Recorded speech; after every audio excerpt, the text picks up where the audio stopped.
You've probably been watering your garden your whole life thinking you were doing right by it. Water from the top, let it soak in, move on. And it works, sort of. But somewhere between half and 70% of that water never reaches the roots. It evaporates off the surface, runs off the sides, or just sits on compacted soil going nowhere useful. A garden that's just surviving doesn't produce enough when you actually need it to. Now think about what happens the next time water gets expensive, restricted, or you're away for a week with nobody around to water. Most backyard food gardens collapse inside of 3 days in July heat without that hose. Pull it away and the whole setup fails. That's a hobby that requires constant attention, not a food system. What I'm going to show you today changes that. No timer, no drip line, no power source. Farmers in the Persian desert were using it 4,000 years ago to grow food in conditions that would shut down most American backyards by mid-August. A clay pot buried in the ground. That's it. And once you see how it actually works, why the soil pulls exactly as much water as it needs and stops, you'll wonder why nobody told you this before you spent years dragging a hose around. The standard approach to backyard watering hasn't changed much in 100 years. You walk the beds with a hose, wet everything from the top down, and call it done. The soil looks dark and moist. The plants perk up, feels productive. But here's what's actually happening. Most of that water hits the top inch or two and stops there. In hot weather, a significant portion evaporates before it ever moves deeper.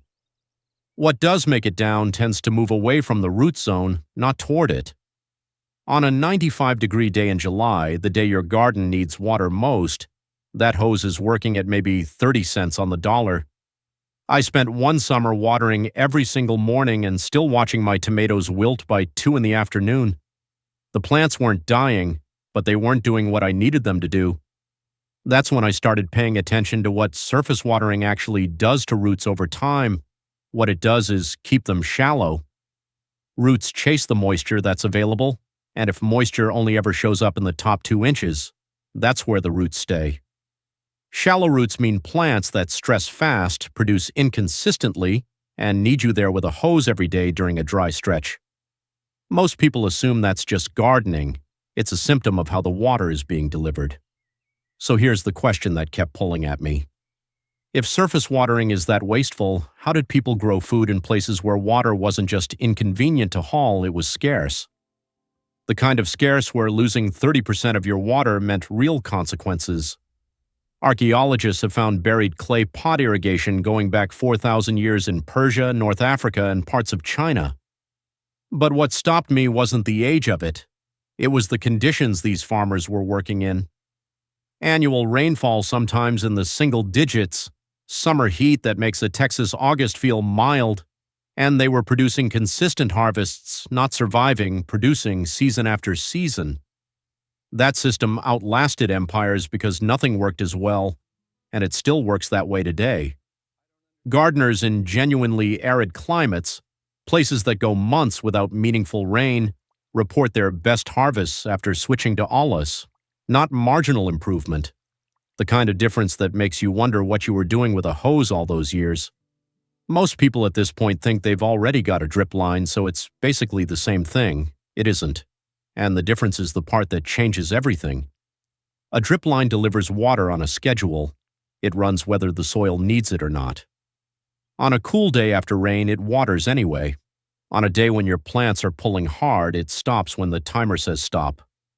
And Olla works on demand. The clay has to be unglazed, which matters more than most people realize. An unglazed pot buried in the soil with only the neck above ground filled with water releases that water slowly through its porous walls into the surrounding soil. The rate of transfer is controlled by soil moisture tension. When the soil around the pot is dry, it pulls water out. When the soil is already wet, the transfer slows down and stops on its own. The plant's root zone stays consistently moist, not flooded or dried out, because the system responds to what the soil actually needs at any given moment. The roots find the pot. Over a season, you'll see them cluster around it, drawing moisture as needed. The plant never goes through the stress cycle that surface watering creates. It puts that recovered energy into growth and fruit instead.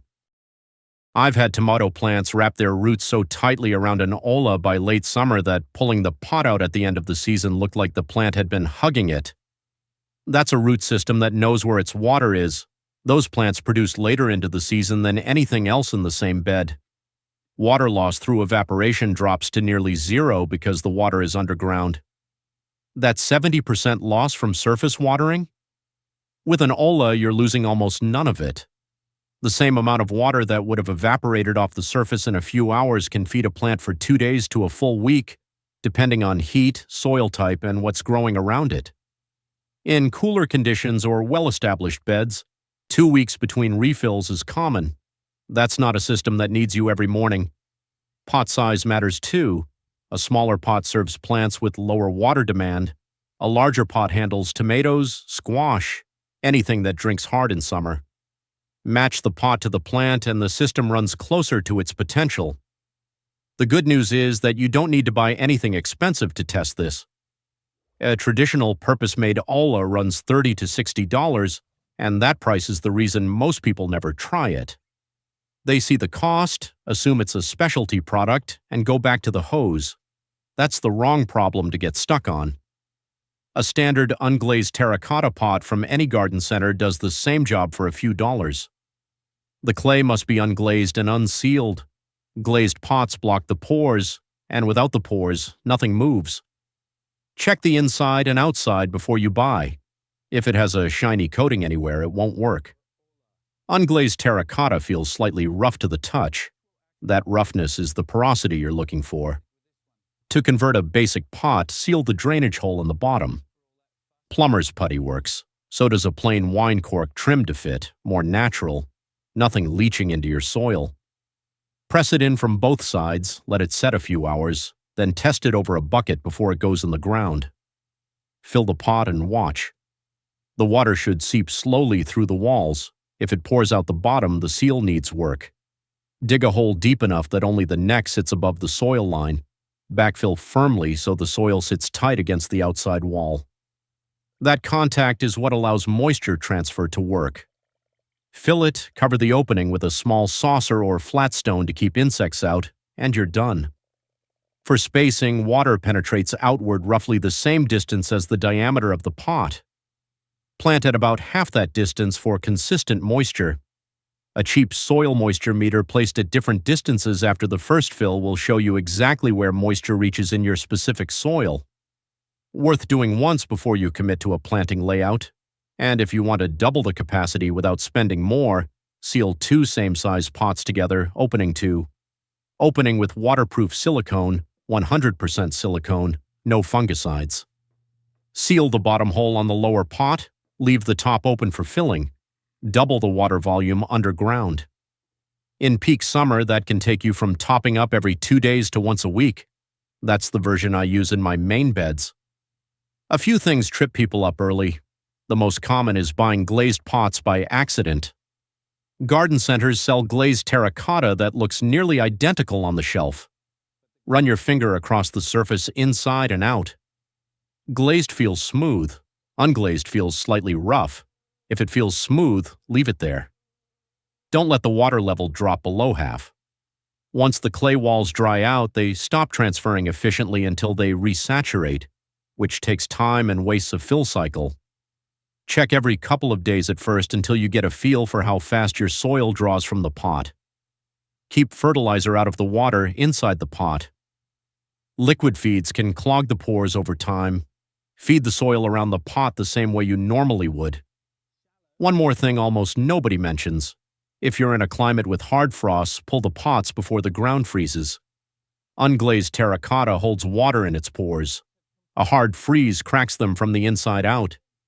Let them air dry completely and store them somewhere dry. A pot that cracks in January is a pot you're replacing in April. Pick your most water-dependent bed, tomatoes, squash, anything that wilts fast, and set up 2 or 3 Ollas this season. Run them alongside your normal watering for the first 2 weeks while the soil equalizes and the roots start finding the pots. After that, pull back on hand watering and watch what the plants do. What most people notice first isn't the water savings, it's the plants.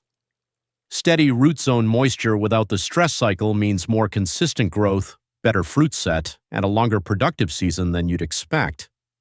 A pepper plant that isn't fighting daily moisture swings puts that energy somewhere else. You'll see it.